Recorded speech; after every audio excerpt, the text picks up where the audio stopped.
Noong 26 ng Agosto 1876, ginanap ang isang mahalagang pagtitipon dito sa bahay ni Apolonio Samson, kabera ng baryo.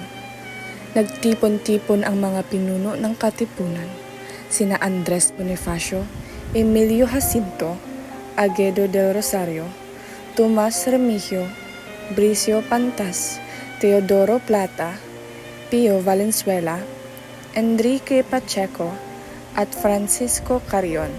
Kasama rin ang mga delegadong mula sa Bulacan, Cabanatuan, Cavite at Morong na ngayon ay Rizal. Sa ganap na ikasyam ng umaga, binuksan ni Andres Bonifacio ang pagpupulong habang si Emilio Jacinto naman ang humawak bilang kalihim. Layunin nilang pag-usapan kung kailan dapat simulan ang pag-aaklas laban sa mga Kastila. Kailangan ng kumilos! Hindi tayo pwede magkasaya ng oras! Ang ating kalayaan ay nakasalalay sa pag-aaklas na ito! Andres, paano tayo magsisimula kung wala tayong armas at pagkain? Kung bigla na nating ipaglalaban ang revolusyon, tiyak na magdaranas ang ating kababayan ng matinding paghihirap. Nasabi na natin noon na hindi sapat ang pagsisimula kung walang sapat ang paghahanda. Yan ang hiningi ng ating bayan ng pagkaingat. Kahit si Rizal ay nagbabala, hindi natin maasahan ang mga mayayaman na sumuporta sa atin. Kung wala tayong sapat na paghanda, tiyak na mabibigo lang tayo. Ngunit habang tumitindi ang debate, naramdaman ni Bonifacio na unti-unti nang nawawala ang suporta para sa maagang pagsisimula ng pag-aaklas mula sa loob ng pulong. Nakaramdam na si Andres Bonifacio ng panganib.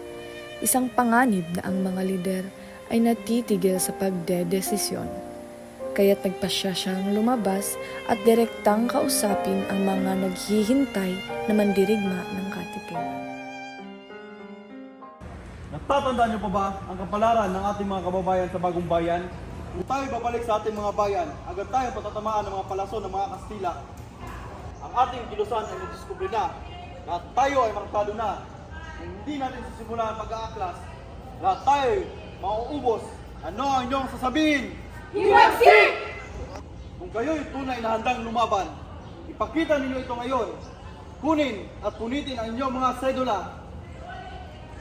Ipinapakita dito na tinatanggihan natin ang kanilang tanikala ng pananakop. Punitin ang sedula! Punitin!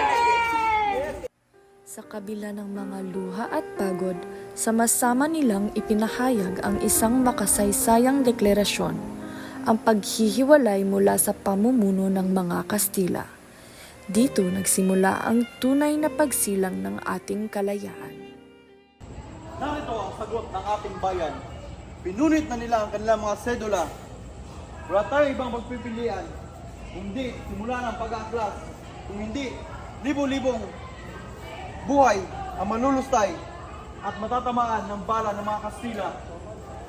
Sa kabila ng pag-aatubili ni na Plata, Pantas at Valenzuela, nagpasya ang lupon ng mga direktor ng katipunan para sa revolusyon. Wala nang naiwan pa kundi ang pag-asa ng isang bagong umaga para sa bayan. Mabuhay ang Republika ng Pilipinas! Mabuhay ang Republika ng Pilipinas! Ang araw na iyon ay nagmarka ng simula ng isang bagong yugto sa ating kasaysayan.